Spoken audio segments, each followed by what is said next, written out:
Hey guys, Shane here with One Shift at a Time, and we're back doing the XFL Power Rankings.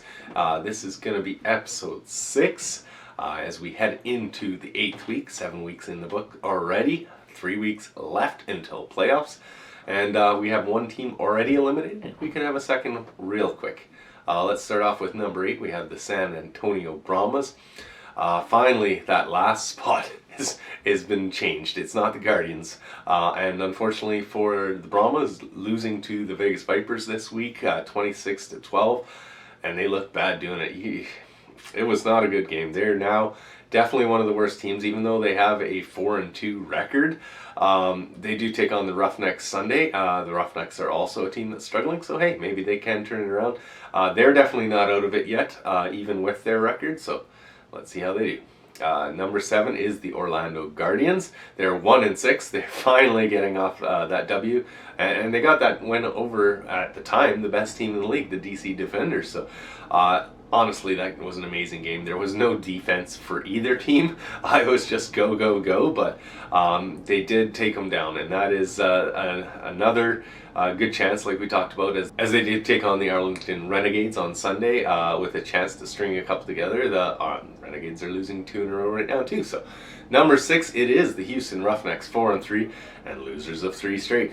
They're definitely not looking like the team that I put in first spot 3 weeks ago when they were still undefeated, but they're still first in the South even with that large losing streak, so they're definitely not in any danger of missing the playoffs or anything. They do need a bounce back game though, and who better than the Brahmas to go against. So let's see if they can bounce back. Number 5, highest they've been, the Vegas Vipers. They're 2-5.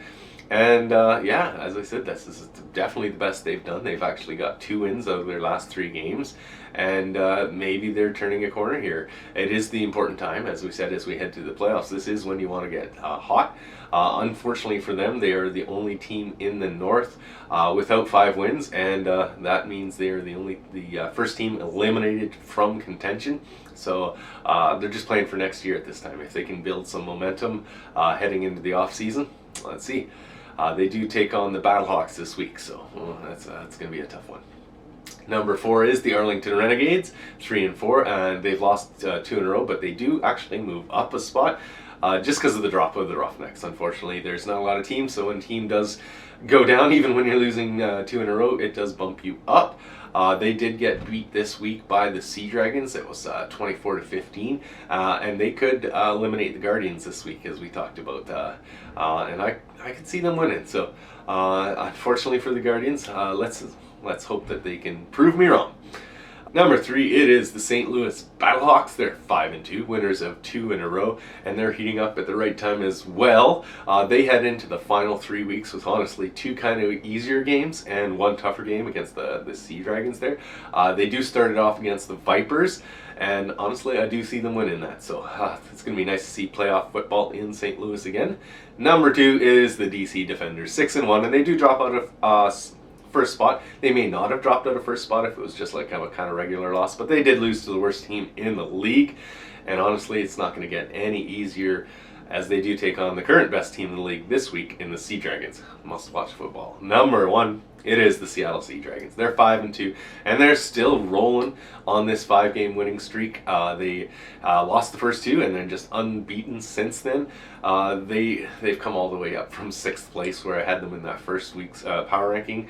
So just well done by them.